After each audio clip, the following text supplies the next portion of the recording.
I remember there's this really cute guy I was making out with, and just like he would keep his mouth closed. Like I'm not like I like a healthy normal amount of tongue. Love tongue. In like a nice passion make out. You got to build to it. Yeah. You got to sort of, we're doing a light lip. Yeah. And then we're doing a little more lip. Yeah. Oh, now we're opening our mouth. And now, we're teasing the tongue versus Venom. Right. What's that movie?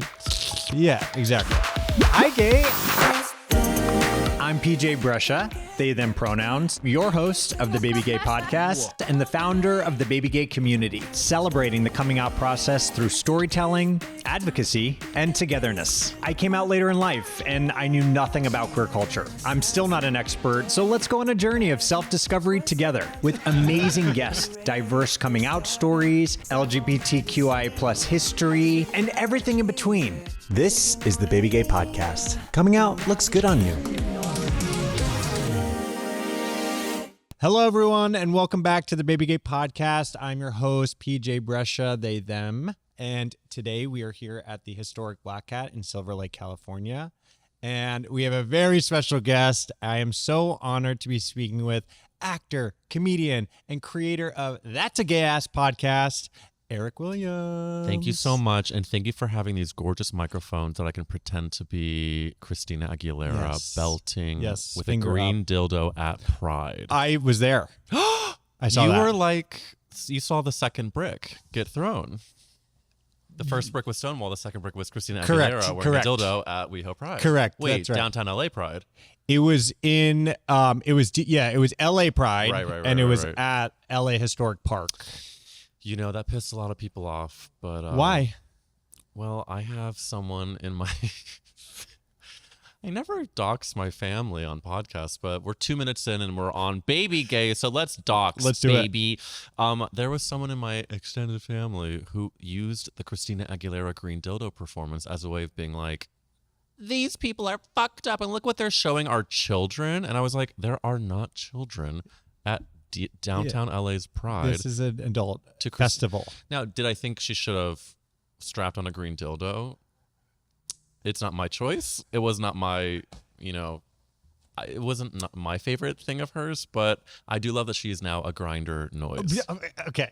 Yes. Okay. Going to that, I was there. I did feel like it was a little out of character for her. Yeah. I think she had one twink on her staff that was like, what if he did a dildo? Yeah. And she was like, whatever. Yeah. And then Kim Petras came out. Did Kim Petras come out? You were there, girl. I know I was there. I feel like she did because I love Kim Petras. I was like, oh my God. That was in line with Kim Petras. Oh, yeah. See, Kim Petras wearing a dildo would have been sort of like a political statement. Yeah. I feel like she was there. Because I definitely saw Kim Petras at WeHo Pride this year. Oh, yeah. Which is awesome. And then it's Christina being on Grindr right now is hilarious. Can I ask you a question? Yes. How much do you think they paid her? A shitload. I really hope it's good. I mean, like, it's kind of amazing that we live in an era where Grindr has the money to pay Christina Aguilera to be a noise on their app, and then Sniffies is getting mainstream recognition. They've got a lifestyle clothing brand. Yeah. I don't know. I think it's like, I love it. We need it. We do need it. We need more representation out in the open. And I'm looking at the RNC and the Charlie Kirk Memorial where the outages are happening on Grindr. Like, maybe, like, at what point? I know Grindr's been saying they're gonna, release some names if shit keeps going in a certain direction. But like, when is that gonna happen? Because I think I'm ready for it. How do you feel about outing? Period. How do you feel about outing anti-queer politicians who are seen or it's been found out they've been sucking D? That's such a great question. It's a fraught topic. It is. I am generally not okay with outing anyone. Like, let's talk about specifically Crumble. Yes. I think that is not really okay. Like, that was not, I don't really know the full story of, I kind of know the grant side of things. I don't know how, out the Crumble CEO was already. It sounded like he already might have been, to his inner circle, but maybe not publicly or something like that. Well, partly, I posted to the Gay Ass Podcast Instagram, right when it happened, half as a joke, should I have Sawyer on? And half the responses were like, absolutely. And the other half was like, basically, how dare you? That's a Republican who is pro-Trump, and we do not want to give a platform to that. Mm-hmm. Which obviously I understand, but I don't actually know if that's been confirmed. Yeah. And that's like a separate topic from the outing of it all. But it's all just, again, we're like living in a crazy time where there's like Sniffies is out there getting like a lot more people are. There was a New York Magazine article about Sniffies. There's then. What did it say? I think it was just talking about how like sex is so, it's just like basically a piece about how readily available sex is. Okay. And then there was the Cut article about this is the summer of the like gay sluttiness, and that was controversial. I just think like we're getting so much more awareness on gay sex stuff, but then like there's so much hate. Yeah. And so I didn't mean to have such a political start to this episode, but you know what? Here we are. I mean, that is the time. That is the era that we're in right now. I know, but if you want to talk about blowjobs and Judaism, I'm thrilled to do so. We could pivot there. Whatever you want, PJ. Actually, this is your goddamn show. Listen, I could actually do a very good pivot right there, because the first time I ever learned what a blowjob was, Tell me more. I was in 5th grade, and I heard that a woman, I don't know if she's a woman, she was in 7th grade at the time, in 7th grade, gave a blowjob at a bar mitzvah. And that was, my mind was blown, literally.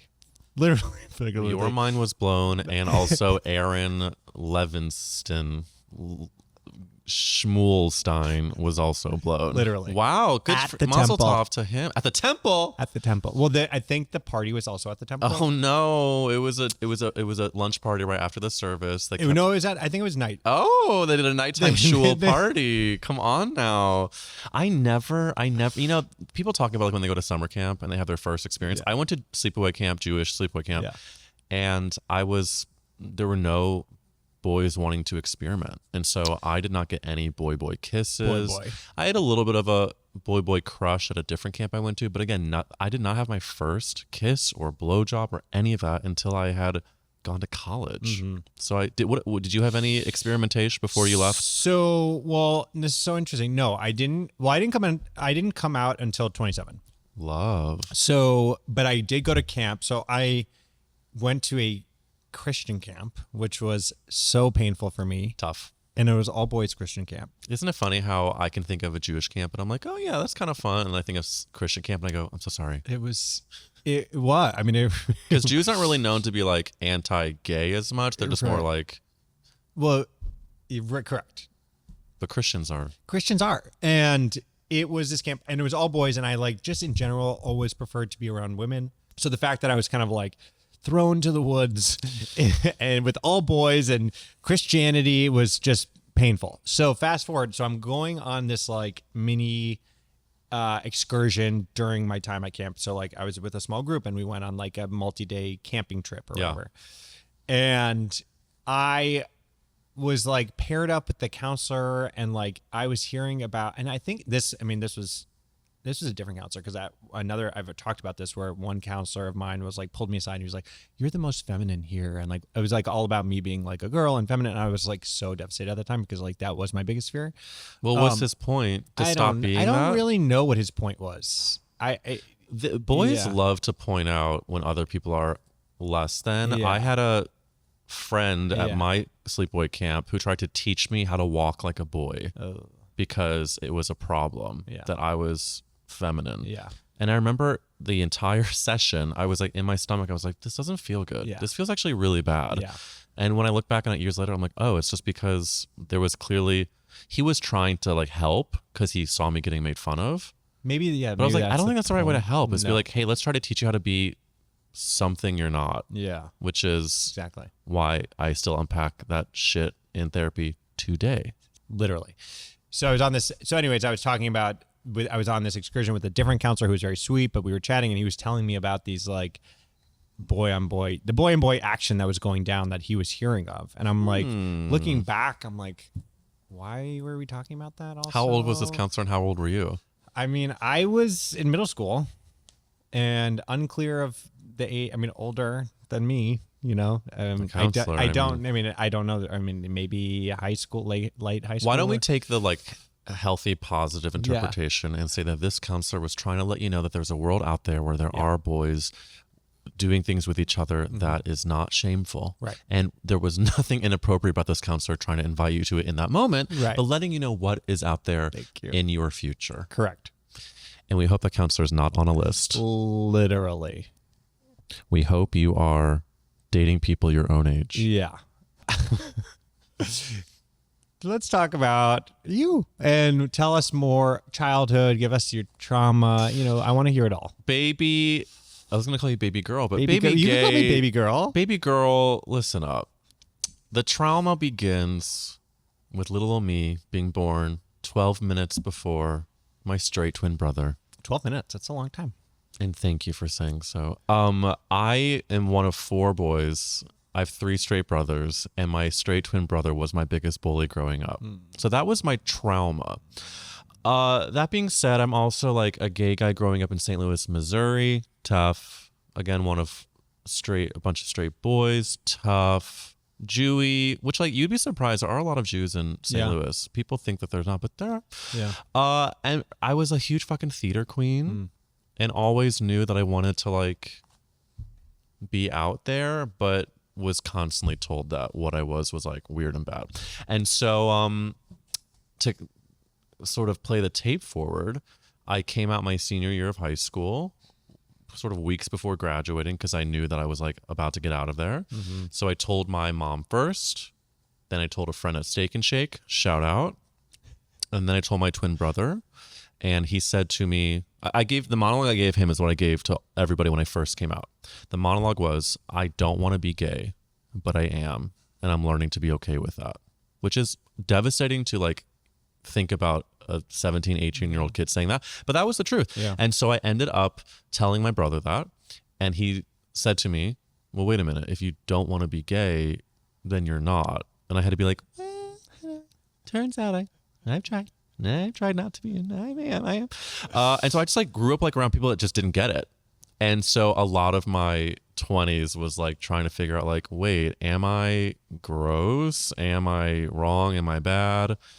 And cut to me now, I just turned 36 and I'm like, literally, I'm not joking, as of like a week or 2 ago, I've been having epiphanies of like, oh my God, I don't have to like have, like my mean thoughts are not my thoughts. My mean thoughts about myself aren't my thoughts. And so I'm like making the very active decision as of the last few weeks to take a fucking breath, loosen my grip on everything that I'm doing, and try to be like, you are not wrong. If you talk about sex, that's okay. It's not gross. You're not gross. And that's sort of the nutshell of like from trauma and shame to being a gay ass hoe now. Amen. And happy birthday. Thank you so much. And I'm also 36. Happy 36. When's your birthday? March 7th. Happy. So that makes you I'm 36 and a half. I'm a Pisces. You are a Pisces, and my first boyfriend was a Pisces. Really? Yeah. And? Well, what do you want to know? I mean, the sex was amazing. There you go. You're probably a good There fuck. you go. Wait, so you came out at 27, you're 36, so you've been fucking for about 10 years. I've been fucking for 10 years. How would you say, how much better have you gotten at sex in the past 10 years? Oh, better. Yeah. For sure better. So, I mean, like, that's actually a dumb question because, like, if you aren't getting better, then you're just bad at sex. Right. You're not picking up on some cues. Yeah. You're not, like, putting any effort. That's what I say is, like, you know, the whole thing about, like, size and about, like, bodies, whatever. The true mark of a good lay is if someone can, like, read cues. Yeah. And they have physical awareness and intuition. Yeah. And that's hard to teach. It's like when you have a bad kisser. Oh. It's like, okay, well, are they able to take direction? Okay, the worst is when someone's so hot and they're a bad kisser. Well, sometimes it's correlated because they've never had to try. They don't have to try. And then they don't think that they're above getting a note. Can you give us how you would give a note? Here's the deal, is I don't do it verbally. Okay. Here, I'll make out with this mic. Yeah. I think to give a note while you're kissing, like a lot of times the problem is what, like the tongue is it's being wielded for evil. Too much open mouth, sure. Speed. And so a lot of times it's like, Do you remember in the beginning of Bridesmaids where Kristen Wiig is fucking John Hamm and she's like, why don't we slow it down, slow, and then he does it again. Like that's you could tell she's trying to coach him to stop like jackrabbiting her. Yeah. But she's doing her darndest. Yeah.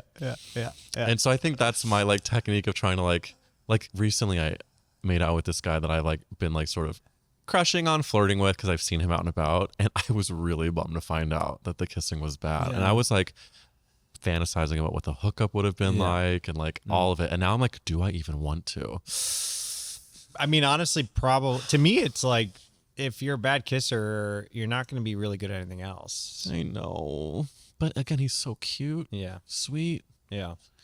But like at a certain age, I do think I've had this debate on my podcast. I do think it might be unlearnable, fruitless even to like try to teach someone like, I don't know. I mean, do you think like after age, let's say 36, can someone be taught to be a good kisser if they've been doing bad kissing up until then?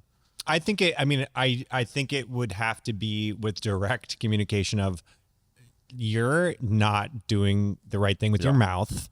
You have to do, it has to be by that point it has to be verbal. It has to be verbal. But it has to be, we need to discuss this verbally. Yeah. Like I remember there's this really cute guy I was making out with, and just like he would keep his mouth closed. Like I'm not like I like a healthy normal amount of tongue. Love tongue in like a nice passion makeout. You got to build to it. Yeah. You got to sort of we're doing a light lip. Yeah. And then we're doing a little more lip. Yeah. Oh, now we're opening our mouth, and now we're teasing the tongue versus Venom. Right. What's that movie? Yeah, exactly. But then it's like this guy, his mouth was like wired shut. I'm like, we got to open this up a little. Like, and was he able to? No. But I wasn't comfortable enough to be like, it's hard. Yeah. It's really hard. It's like I'm a Midwestern people pleaser, and I'm actually, that's another thing. That's like another part of my trauma that I'm trying to unlearn of like being so desperately afraid of making someone feel a single negative emotion. That's hard. I'm very much like I love to yes and I love to banter, I love to bit. Yeah. But if there's like any sort of, I've gotten better at being direct and not combative, but like standing up for myself. Yeah. Great example. The other day, I run into this hot gay guy, and I had just come from, we'll call it a gathering that had spicy undertones. Okay. And he was like, I'm actually going to a party, a sex party after this. And I was like, is it Maurice, which is a great party? Yeah. It's not a sex party, but he said he was going to a party. Okay. And I go, are you going to Maurice? He goes, if he's listening to this, just know that, see, my people pleasing is coming up. I'm just going to tell the fucking story. Yeah. Okay? Yeah. So he says, God, no, this party would make Maurice shudder or whatever he said. And I go, oh, okay. Well, is it a sex party? He goes, yeah. And I was like, oh, well, I just came from something like that. And then he goes, where? And I was like, do you know there are more than one party? There's more than just the party you're going to. Have you been on Sniffies? Hello. So then instead of just yes-anding or whatever, I went, where? And I like sort of paired it back to him, and I was like sassing him a bit about it. And it felt like a moment of pride for me because I was like, I just need, if you're that hot and that dismissive of someone, someone's got to tell you that just because you're hot doesn't mean you can treat people like that. Yeah. Yes. So all this to say, my people pleasing is starting to melt away. That I love, and congrats, because Thank you. it's important, and I can relate as well. And I'm kind of in the same boat. I'm a definite people pleaser, and it's about. Are you perfectionist too? Yes. Yeah. See, it's a tough combo. I'm really actively getting to a place with just like not giving a fuck. Like I'm trying that too. I'm trying. Like I'm a mantra gay. Yeah, me too. Partly because I'm just like such an anxious person. If I don't do that, I will lose my mind. Right. It's like an OCD thing. Are you OCD? Okay, so I've not been professionally diagnosed, but I was with a new friend recently, and we were at a restaurant, much like this one. And I was, before the food came, I was like, hold on, I have to go wash my hands. I'm like, I know, I have to wash my hands if I'm about to touch something. Like, and he was like, oh, so you have OCD? And I was like, I guess I do. Like, no one had ever just been like, you have OCD. Yeah. But I do, like, I think my twin brother actually, years and years ago, was diagnosed with OCD. So it's like not out of the realm of possibility. Are you an OCD? I'm a later in life discovery of it. Tell me everything. How did you get diagnosed? I was looking for a new therapist. And it started actually in relationships because there's relationship OCD.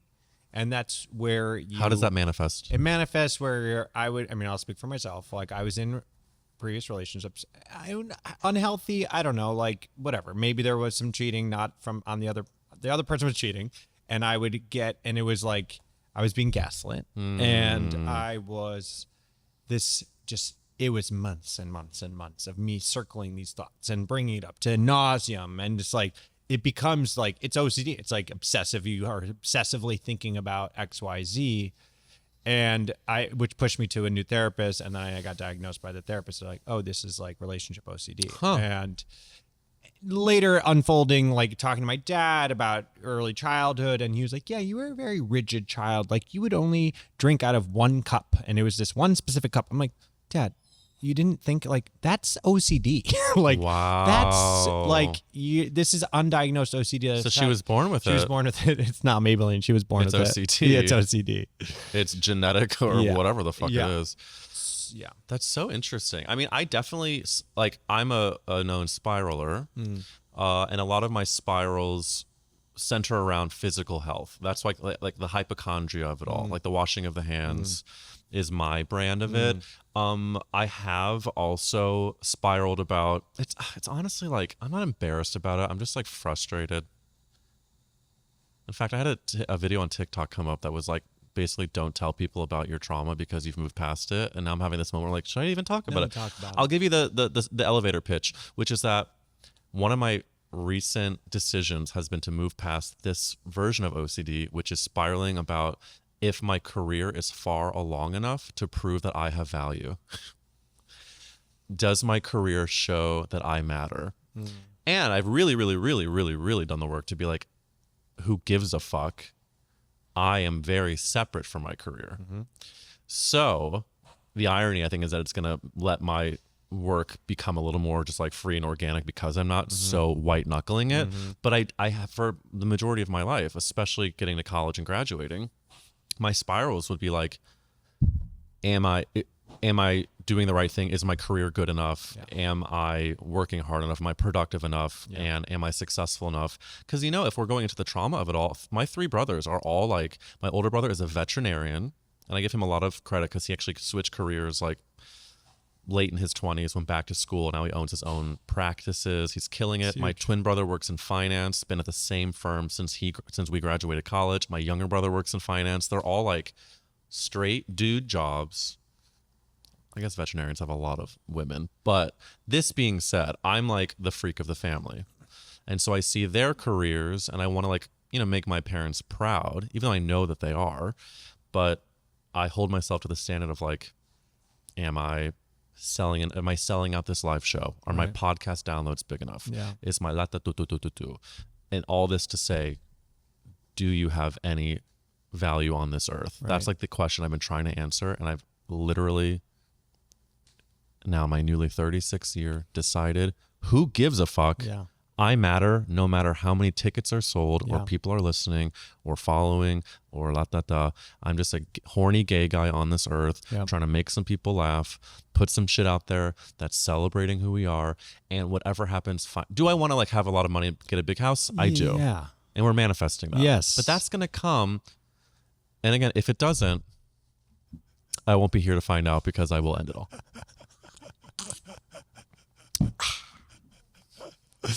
That's right. I can just relate on everything that you're saying. And it's such a journey. I will say that as I've gotten older and found my authentic voice, which is there's always room for more just letting go and stop giving a fuck. But it like the grip which we have, like, for me, because I've also gotten a little bit more woo and spiritual, the major, and I've said this before, I'll keep on saying it, it's like the major milestones that I've had, that have been so incredible have truly kind of come out of left field and like come out of nowhere. And I was like, oh, there is literally no way I could have planned, orchestrated that. Like that just landed in my lap.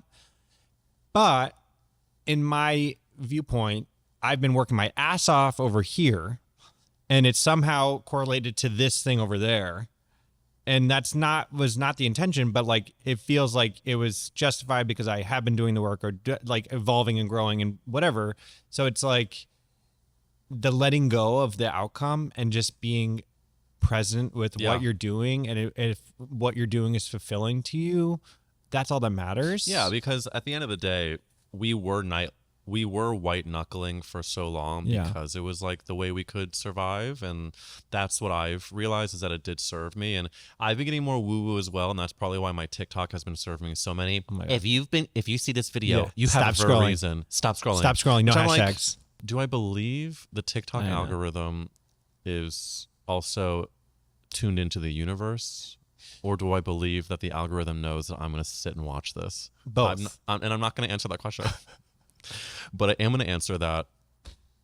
It's all like my woo-woo-ness is all about like the universe is going to do her thing. Yeah. And whatever energy we put out is like the only thing we can control. Yes. And so the whole being present of it all, like since I spiral so much, if I feel a spiral coming on, I'm just like, look around. Yeah. And if it's late enough in the day, smoke some weed and chill the fuck out. Yeah. I love weed too. Let's talk about that. Let's talk about weed, PJ. What's been your journey? When did you start smoking weed? Oh, you know what? No one's actually asking when I started. And that's such a fun origin story because I went to college. So I went to NYU for like acting school. I graduated thinking I was going to be a fucking serious actor, and cut to now I have a podcast called That's a Gay Ass Podcast. And I haven't acted in anything legitimate besides a commercial for Prudential in years. However, by the way, Prudential, love them. Love those girls. But I get to college. I never smoked weed, never kissed a boy. You did not smoke any weed in high school? Nor. Not a single spliff, J or otherwise. Wow. And I get to my freshman year, we were at Hillary Shar's Upper East Side apartment. She grew up in New York. Yeah. And where'd she go to high school? Dalton? I know someone else went to Dalton. I forget where she went. But like there were some Dalton kids. There were some professional schools. There were some LaGuardias. There was all of those. I was in front of a friend the other day in Los Angeles. This friend grew up, born and raised in New York City. And I said to my other friends, forgetting he was there, I was like, I mean, people who grew up in New York have a very specific type of crazy. They're nuts. And this friend was like, what? And I was like, oh. And then I had to like backtrack. Not even. I'm telling you, I'm not people pleasing anymore. Okay, so I was like, well, look at you. And he was like, no, it was rude, but you're right. I was like, okay, well, at least there's that. No, it's true. It's true. And like, I said to him, and I believe this, this is my backtracking. I was like, I would much prefer your brand of crazy to like my Midwestern repression. Like, I do think people who grew up in New York have that more worldly view, and like, but it's a specific type of crazy. They're doing coke off each other's dicks at 14. Literally. Like your bar mitzvah story was cute. They were selling their body at quinceañera. I don't know. I'll work on the punchline. Anywho, my first time smoking weed was at this girl's apartment, Upper East Side, and it was just like I didn't feel too much, but I was definitely like, oh, it feels kind of fun to be bad. Then, of course, I became friends with mostly straight guys because we in the theater department at NYU. I know. Well, it's kind of shocking. It was the Atlantic Theater Company, which was known for a lot of straight guys to go to. I was friends with gays and girls. No, just like actors. Oh. Dude actors. And I ended up living with 3 straight guys my sophomore year, and 2 of them were huge stoners. So I smoked a lot of fucking weed my sophomore year. Long story short, loved it, but sort of like didn't keep at it until I would visit LA and then visit my friends in LA, and I would sit at their backyards and like having a barbecue, smoking weed, giggling with my friends, and I was like, I need to move here. Yeah. I would go back to New York, at the time I don't think we were married, but my now husband, I was like, I think we should move to LA, and he was like, not ready. But I brought LA to New York with me and started smoking more weed in New York City. The pandemic hit, sucked on that pen with an iron fist, and then moved to LA, and now I smoke a gorgeous amount of weed, but like we talked off mic, I've been in a journey of really trying to find balance and not using it as a replacement of like therapy or like using it just to push down feelings. Yeah. So I just got off of a 3-week break. Yes. And I'm thrilled to be back on it. But I did actually have a very productive break, and I feel much more like intentional. Yeah. When are you smoking? So I also, so my journey with smoking. Yeah. So started smoking I started smoking sophomore year of high school. I'm the youngest in my family by a lot. My siblings are 10, 13, and 16 years older than me. Wow. Were you surprised? I was a surprise. And how do you feel about that? Amazing. Great. Yeah. I love it for you. Yeah. It was a unique upbringing because I was like an only child, but also had like the big family a la holidays. Yeah. So fast forward, my older and only brother, I'm going to call him out. He's not anymore, but he used to be a big stoner. Okay. And I think he will be fine with that. Yeah. So, I was in his apartment. He was an adult. Like he owned a restaurant club in Miami with his wife at the time. And I basically stumbled upon his paraphernalia. Like I think it was, I don't know, like a bowl or something. Yeah. And I just remember, I think I was a freshman in high school at this point. I was devastated. I was so upset. I could not believe that my brother was smoking weed. It was like truly a big deal. He was a drug addict. It was a drug addict. It was a big bad thing. Fast forward, sophomore year, early on in the year, I start dating my first like significant girlfriend of my life. Mm-hmm. She was a senior at the time, so an older woman. We're now dating, and I was having people over, and her and her friends, and they were smoking weed, and it was just like the next like dagger, and I couldn't believe it. And then her friend was like, "Here, smoke some weed," and I did, and it was amazing. And I just remember those early on times of smoking weed.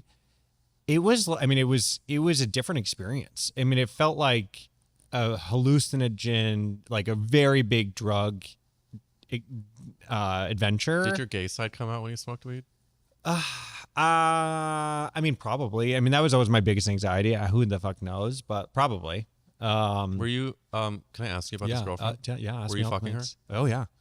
And were you enjoying it? I was. I mean, yeah. Seemingly. Are you like? Are you fucking all genders these days? These days, I'm really just fucking men. But I will say it's been an evolution for me where I feel, because I've dated many women in my life, closeted. There was 2 in my experience of one in high school, this woman named Alex, who I'm still very close with, and then one in college who I'm not close with anymore. And those 2 women that stick out to me as like serious relationships that I actually love these people. Yeah. You know, I think everything's a spectrum, and you know, some people I've shared the story, and like, nah, and I'm like, okay, I mean, I hear where you're coming from, but like, I think that they were real. We had a lot of sex, like these were real experiences. So, would I want to be with a woman right now? No. Do I ever think that I'm going to be with a woman again? No. Do I think that I'll be in a sexual experience in a group setting where there might be a woman there? Maybe. Like that is something that could happen. Yeah. I remember dating all these women and enjoying eating girls out, and like that would, and then having male guy friends that were straight friends that were like wouldn't do that, disgusted by that. So that nugget to me is what kept me in the closet for so long, because I was like, well, I like eating girls out, so like I can't be gay if that's the truth. What did you like about it?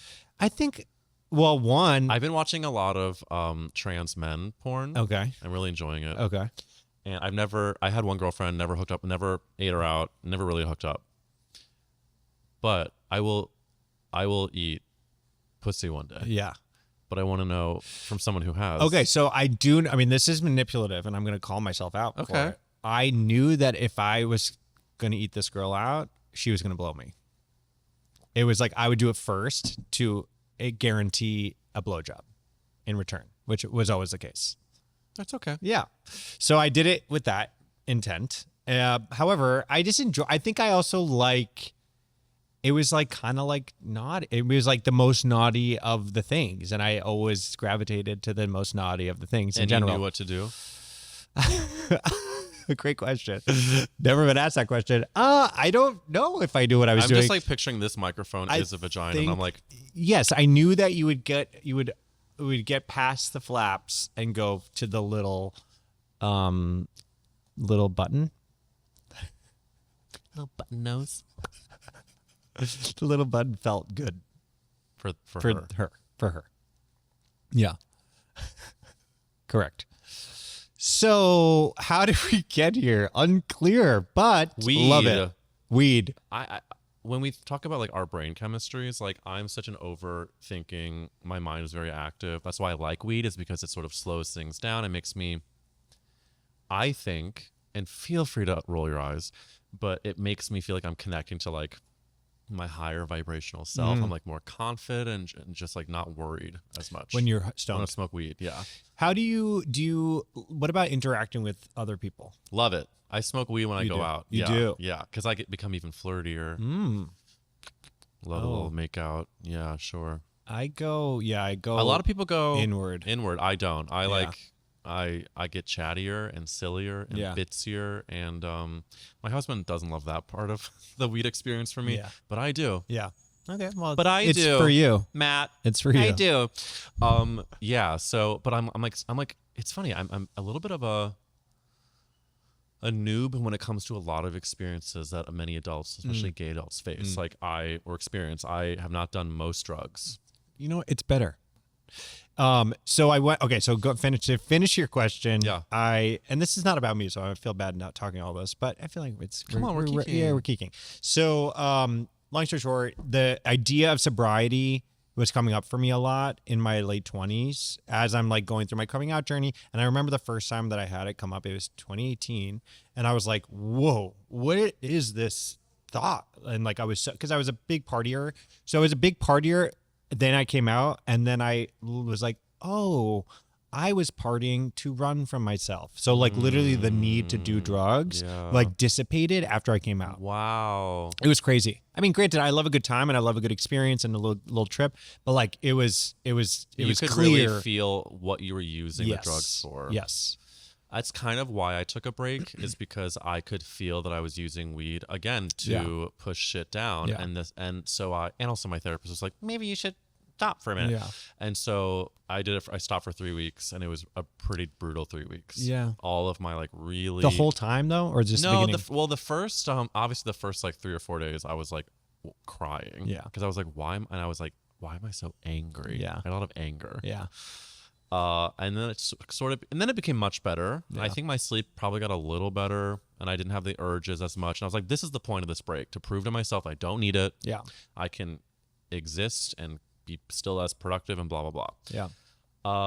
But by the end of the 3 weeks, I was like, fuck this. I was at the Eagle at a birthday party, sober. I know. I was like That's the squeezing his hardest part. daddy's tits, and I was like, this is fun, I guess, but I want to like everyone else is a little bit tipsy. Yeah. When I started smoking again, I just kept having epiphany after epiphany after epiphany. I was like, oh my God, these feelings, these dark feelings you've been having about yourself are not your thoughts, but you have had to experience them to know that they're not yours. And you're allowed to smoke fucking weed and just do it in a way that you feel balanced about. Because my perfectionism is like always trying to please my mom, my teachers, whoever in my mind, of, well, if I smoke weed every day this week, that means I'm a bad person. I don't really know what my brain is trying to tell me is going to happen, but I was talking to a few friends about it, and they're like, you're fine. Like, smoke weed. Like, you're fine. And that's where I'm at right now. I'm like just like enjoying it, trying to be really balanced about it.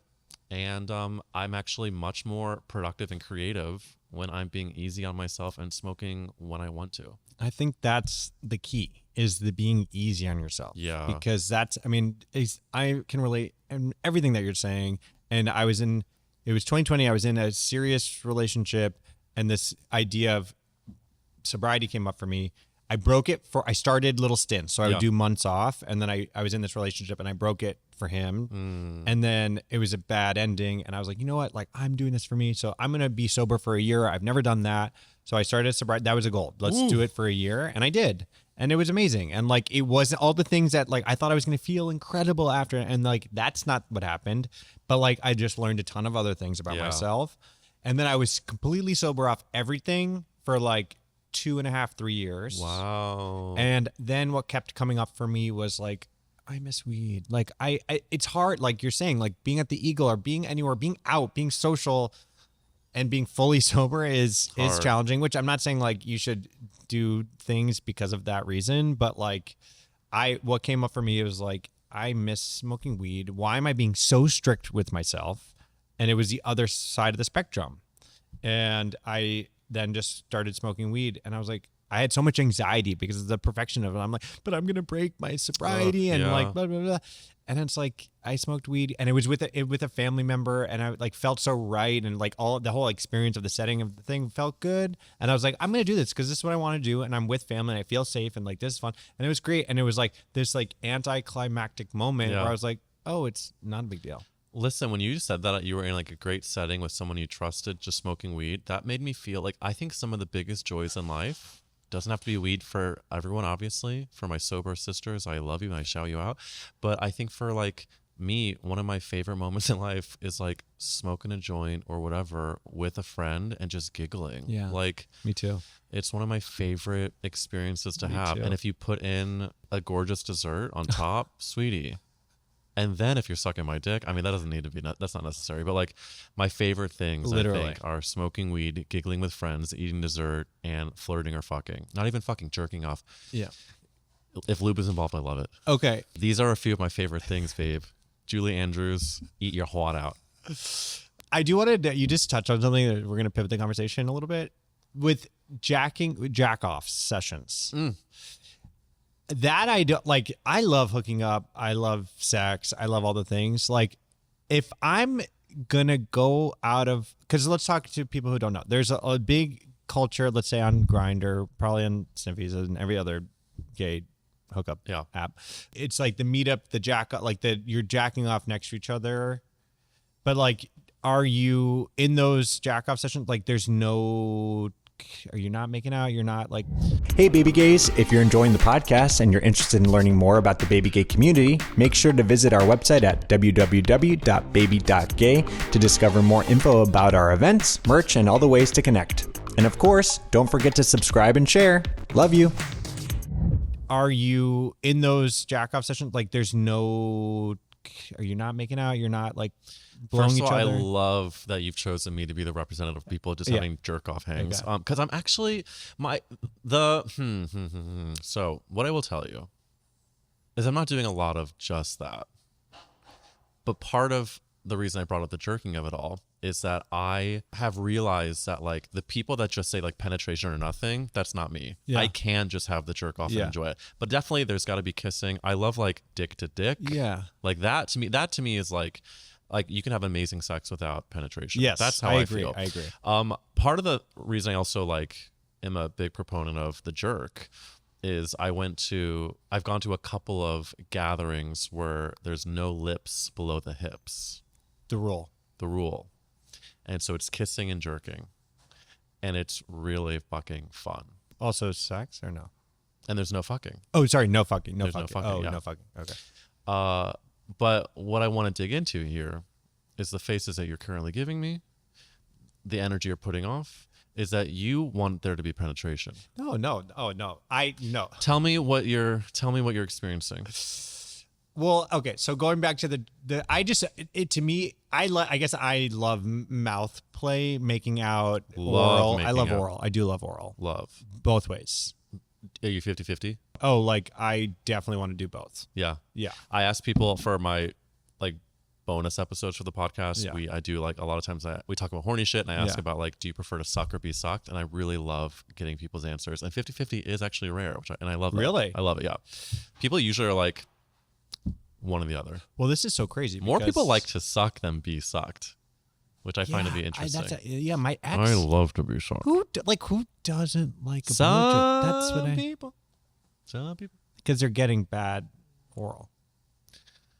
I will not try to speak to their experience. Because that was the first time. So my first male relationship was a Tinder date. He was like, I don't know, it came up, and I was like, yeah, this is my first gay date. Anyways, moving on. Let's not harp on that. And he's like totally like, what the fuck did I just step into? He gets wasted. I get wasted. We go back to his place and hook up. And I just remember like leading up to it, just being so excited to give a blowjob. Like, I think I literally verbalized it. I'm so excited to do this right now. Do you think you did a good job? Oh, probably not. I was wasted, and no, I don't think I was good at that moment, but it was reciprocated both times. Then we ended up dating for like a year, but like early on after that, he like wouldn't give me a blowjob. Huh. And I was so aghast that I was like, wait, what do you mean? Like, I came in with this preconception that all gay men love giving blowjobs, and that's not accurate. Why did he not like it? I don't know. But he was in this camp that he must have not. Like, he just preferred to receive it. I mean, in a relationship, I do find that to be selfish. I do think if you're in a relationship, you got to figure it out. Well, yeah, and it does ebb and flow. I mean, like the fact that I've been with Matt for 12 years, like the sex of it all, like it absolutely has crazy peaks and valleys and all that. But yeah, I do think that's an interesting, people's relationship to oral, I think, is very interesting. Like my first time sucking dick was my freshman year of college, and we were at a party, like in one of my friend's dorm rooms. We were in the common area. At one point, we go to one of the bedrooms, a group of us, one by one, everybody leaves, and it's just me and this one guy that I've been like sort of on a date with, hanging out with. Tall guy named Will, hot, hairy, studly, boring as fuck, but really hot. And so I just like decide to dive in to suck his dick, and pretty early on into the sucking, he goes, "Ooh, less teeth." I had to say I didn't know I was using any, because like you don't know. It's true. You don't know. It's true. But it's funny now. I like have had an evolution of, for anybody who, I haven't said it in this interview, but I was in a monogamous relationship with Matt for 8 years, and we've been open for 4. Okay. So I'm still relatively new into the slut journey, but yeah, the sucking of it all is funny because my hypochondria really hits a cross section with sluttery, and like the first times I would hook up with guys outside of my relationship, I would get sick, and part of it is because my immune system was like had been trapped in COVID for 2 years and had not hooked up with anybody other than Matt for almost a decade, and also it was my own fucking mental state of spiraling and getting sick. So I stopped sucking dick for a long time. And so what's the answer to, what's your perspective of the question? I prefer to receive, actually. You do. Yeah. But the thing is like with the right guy, absolutely. Like I performed oral maybe a week ago. Yeah. So like I'm definitely doing it, but I'm more selective with who I am doing it to. So, okay, let's talk about the openness of the relationship, because that is definitely a big part of the queer culture. I'd say queer culture. Yeah. And how I know that's difficult to navigate, especially if you're with someone for 8 years. And can I ask who initiated it? Yeah, no, for sure. It's such a funny, divisive topic, but like it actually has not been our biggest struggle, which is funny to me. But it was very, very organic. From the jump when Matt and I started dating, we made it very clear that we're both like horny and just like looking at other guys. That was a great foundation. That guy's hot. Great.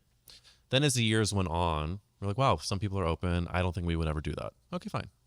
Then we took a big trip together, like 2.5 years into dating. We went to Paris, and we went to a bar that had like a dungeony party, underground, like underwear thing. And we had an experience. Basically, not much happened. I think we yeah. I'll respect his privacy, but like not much happened. Okay. But we get back to our Airbnb, and I look at him, and I start to cry because I'm just did not have the tools to handle my feelings.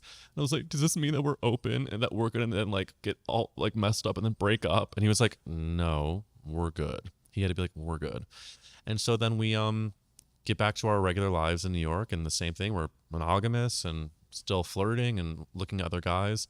And then the pandemic hit, and we got incredibly horny, And then I don't remember who. I mean, no, it was probably me, just because I'm like the over communicative Jew, and he loves when I call him a repressed Catholic. But it is what it is, Santa. And so I think I probably brought up like, hey, is it okay if when we flirt with guys like in the DMs, which we have been doing lightly, are we allowed to send photos and videos? What if we do that? And he was like, great. So that's how we started it. Mm-hmm. And then we moved to LA. Mm-hmm. And we sort of, I guess we had both talked about like, let's try it out. And so we have our first experience, and it was like just okay. But together or separate? Together. Okay. It was just okay. But the whole mind fuck of it all is that it wasn't a big deal at all. We were like, oh my God, sex is not as big of a deal as people have built it up to be. And so from there, we just continued to experiment and doing it with other people. We had some really great ones. We had one really bad one where the guy was clearly only there for Matt. That was one of the only like tough conversations Matt and I had to have after. But for the most part, it's not been that hard. Like we have a great couples therapist now, and we went to the couples therapist because we were having actually like some difficulties with other parts of our relationship. That's why I find it so interesting. Like we had, 8 years of a foundation of like trust and like I have it. The horrible joke I make is that if I want to leave Matt, like it takes so much work and money to do that like this openness is not like what we're gonna like cheat on each other and then like blow up our entire lives. Like that's not in our minds an option. And I think the actual interesting dynamic to talk about is when crushes arise and allowing that to be so. I think that's why a lot of straight couples get fucked up, is not only are they so hell-bent on monogamy, but then they try to pretend that I only have eyes for one person for the rest of my life, and that's not human nature. And I think crushes are okay, and the strongest couples are allowed to be like, oh, you're into that person? Were you flirting with them? Oh, and be like a little like, oh, that's hot. Let's jerk off about it, or just like laugh about it versus like, we're done. Let's rip our family apart. Right. So that was a long answer for you. I can really, that sounds, you have a beautiful relationship, and it's built on trust and thank you. Has a serious I foundation. feel really proud of it now. I mean, it's talking about what's your trauma. My trauma, a lot of times when it comes to relationships, was that if the second Matt and I were having any difficulties, my brain would go to, we're in a bad relationship and we should break up. And now 12 years later, we've had multiple, not a crazy amount, but a couple of moments where I've been feeling really struggling a lot. And 2 days ago in couples therapy, the therapist made this amazing analogy, which was like, when those moments arise, it's not because your relationship is fucked. It's because you haven't been tending to the garden of it all. You need to be watering and planting and weeding. It's the same thing if you're monogamous or open. Yeah. And so I think that if you're being really present with each other and like having the conversations about, oh, I'm actually pissed about this or hurt about this, like that's the tending, and the openness is just one fun part of the relationship. Because like I am in a bit of a second adolescence. Like I think before Matt, I had sex with like 3 guys. Like really, truly. I met Matt when I was 24, just turned 24. And so I'm very grateful to be in a relationship where I can also let my slut flag fly and figure out what I'm into, and finally pursue the daddies I've had crushes on for my entire goddamn life. That's right. God, I love a daddy. Yeah, me too. A salt and pepper beard. Same. What do they put in that stuff? Literally. I completely agree. Are you currently single? I am. And have you been in an open relationship? No. Would you? Yes. And I have had recent relationships. The first one is over the pandemic that, with the sobriety element, I was halfway through and there was a comment made, and it was clear that like I was like, do you want to be open? And the answer was no. And fast forward, like he was cheating on me, and I'm like, wait, okay, but so you can play. Did your ex admit to the cheating, or did you have to find it out? I had to pry it the fuck out of him, which I did because I have the OCD that I will not stop until you fucking tell me the truth. Were you at your apartment when it happened? When I got it out of him? Yeah. So I Airport Delta Lounge. where I was at the Delta Lounge. Going back. So we're spilling all the tea. So I was with an ex-girlfriend that I had previously mentioned, who I'm so close with. Mm-hmm. She was in town from New York, and I was venting to her, and her gay friend coworker was there, and basically I was very not in the Grindr sphere at that point, and I thought fast rewind. I thought that I saw Grindr on my ex's phone, or I didn't know what it was, but I did know what it was, But I was being told it wasn't what it was, and it was probably porn. And fast forward, I'm now with my ex's friend, and I just look at Grindr on his phone, and it was like the same platform, and it was just like that is what I saw, and basically use that strong remembering moment to then bring it up with him with conviction finally, even though it's been brought up for months without just true conviction.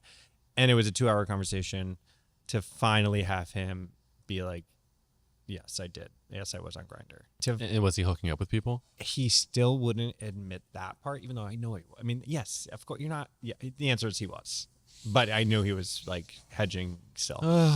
It really is so tough because I'm lucky that I've been with Matt for so long to not have to but it's just like, it's really frustrating that there are certain people that haven't dealt with their own shit, and so they have to be dishonest. That's radical honesty and transparency is the vibe, I think. Yes. And you have to start it from the jump of the relationship. Yes. I think those are the healthiest ones that really start with being open, because if you feel ashamed about something and then you end up downloading Grindr secretly, you're fucking over everyone, including yourself. Everyone.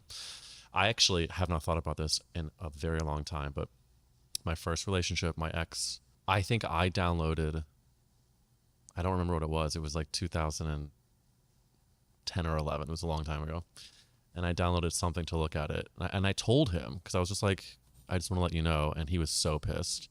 And I remember having all that shame and deleting it. But I understand the impulse to be horny and use it as a different form of porn or something. Yeah. But it's not worth it. I remember a lot of times our dick focused brain can do things that our not dick focused brain would be proud of. And I've had to learn to not let your dick lead the conversation. Yeah. One time if I'm sidetracking the conversation, by all means tell me. One time I was with my therapist, and I told her, I was like, I did something I'm really embarrassed about, thinking that she was gonna be like, don't worry about it, you're fine. She was a 78-year-old Jewish woman, so I don't know why I thought that. I was in a chat room jerking off with someone, and I was just showing from here down, and then it was like a hot daddy. I was living in Brooklyn. He was in the financial district. I was like, oh my God, you're so close. It's so hot. And he was showing his face, and he kept being like, show me your face, show me your face. And I was dick-brained. And so next thing you know, I go, show my face, whatever, jerk off. And then eventually I'm sure I put it back down. But that's all that happened. But I go to my therapist the next day, and I was like, yeah, I've been spiraling about this. And she was like, don't you ever do that again. You're an actor. What if this gets out? And I was like, and she just added to the spiral. Right. Never thought about that. Yeah. I was like, and now in hindsight, I'm like, she was just from a different generation, and I understand where she was coming from.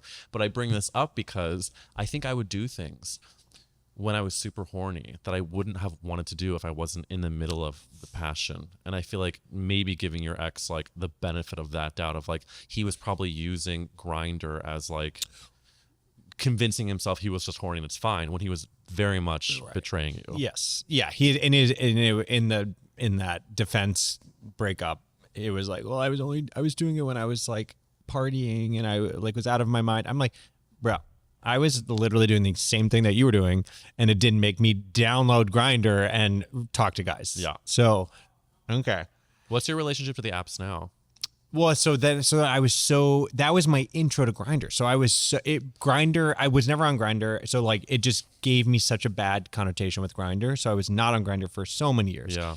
Then fast forward, I just got so horny. I'm like, you know what?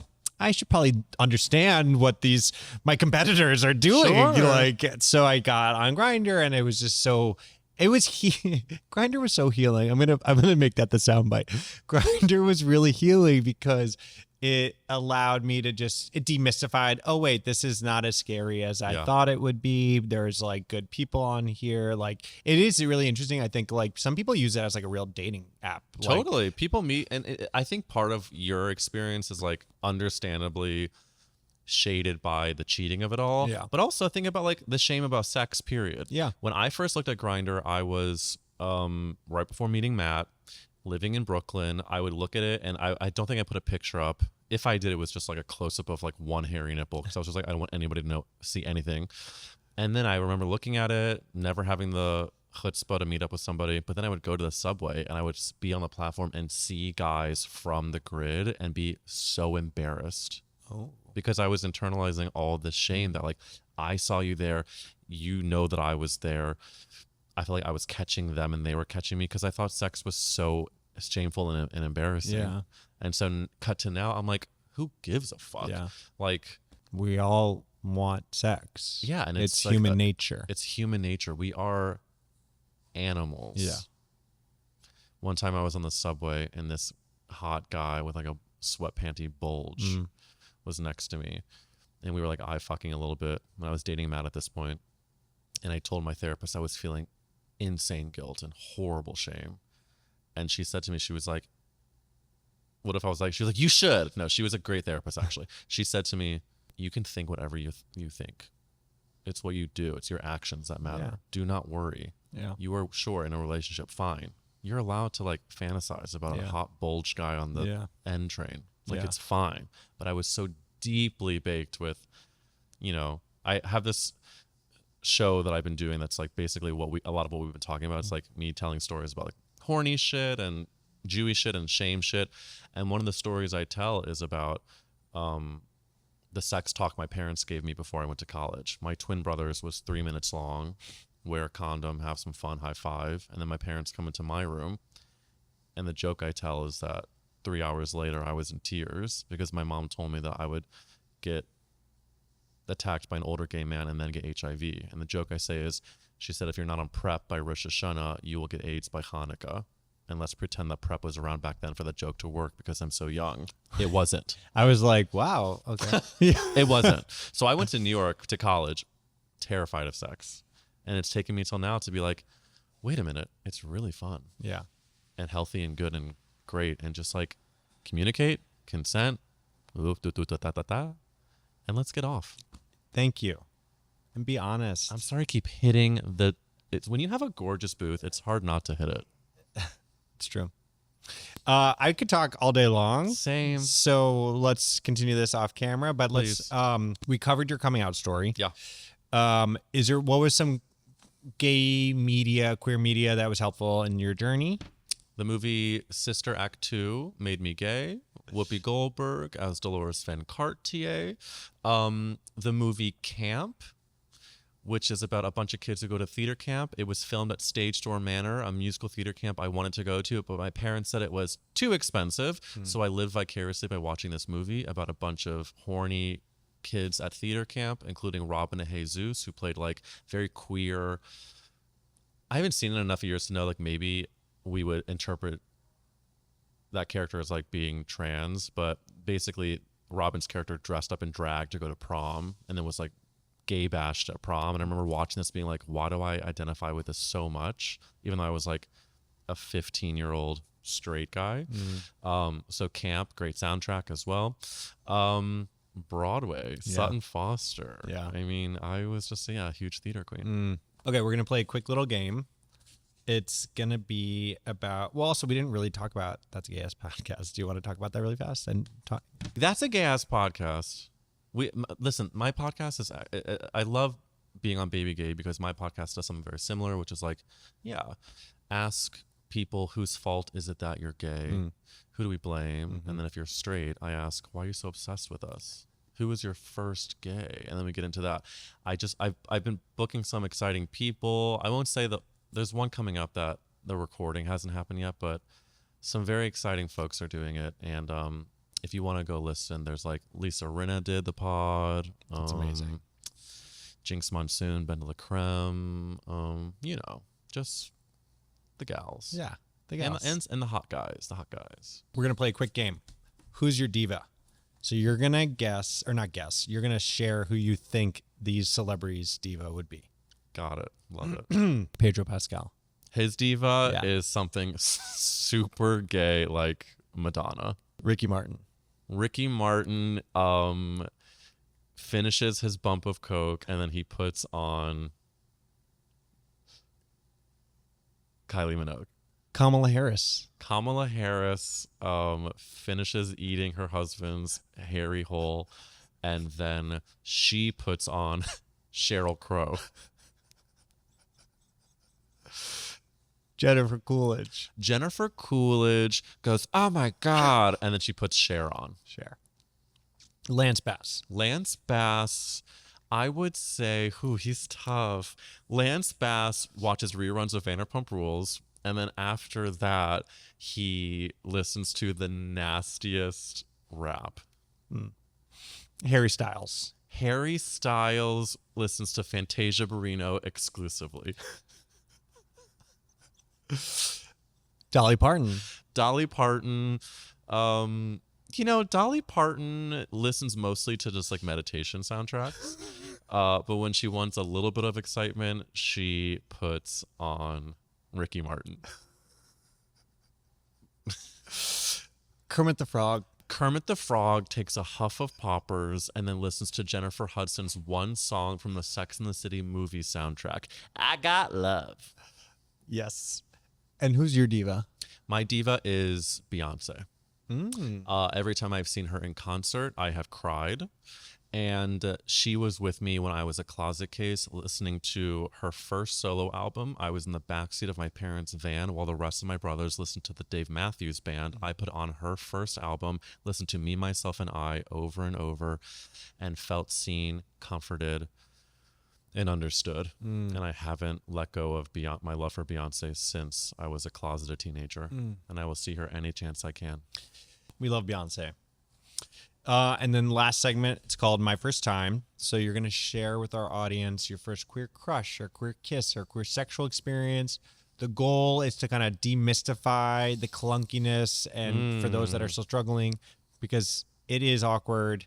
And, and yeah, period. My first sex party. As a hypochondriac Jew, I was very nervous about what would occur. And my nervousness manifested when I looked over and saw a man with a giant dick getting sucked by one guy, and then another guy, and then another guy sucks his dick. At the same time or no? One right after the other. Then the guy looks at me and he goes, your turn. I go, I don't know what to do. The dick is big, but this is not sanitary. This is so hot, but I will be getting strep throat. But because I'm a people pleaser,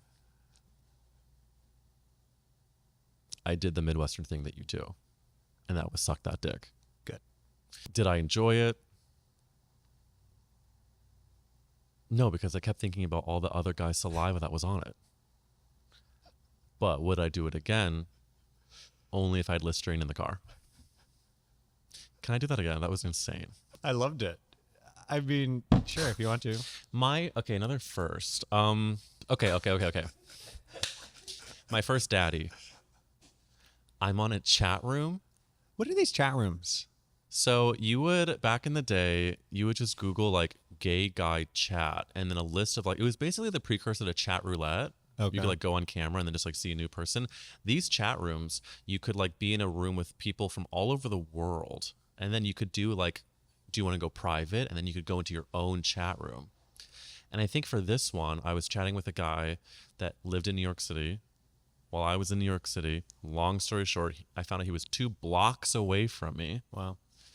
And so I ended up going to this man's apartment. I was very horny. And we ended up making out in his entryway of his very wealthy, big apartment. Ooh. We start to get down on the ground and I'm sucking his dick. And I feel something wet behind me, thinking, oh my God, is his husband home? No, it was his greyhound sniffing my asshole. Oh. Push that motherfucker away. We went to the bedroom. He asked to fuck me. I was a virgin, so I said no. but we ended up hooking up for the next few months. And I ended up cutting it off because I thought that I was being a gross, bad person for hooking up with somebody 20 years older than me. But again, that was my shame talking, because now I'd suck it again. Yeah. And I would put that dog's nuzzle even deeper in. I'm kidding.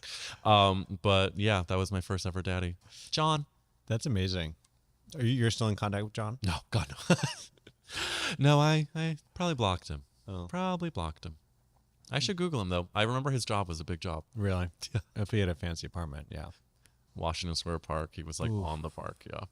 Hot. Eric, this was amazing.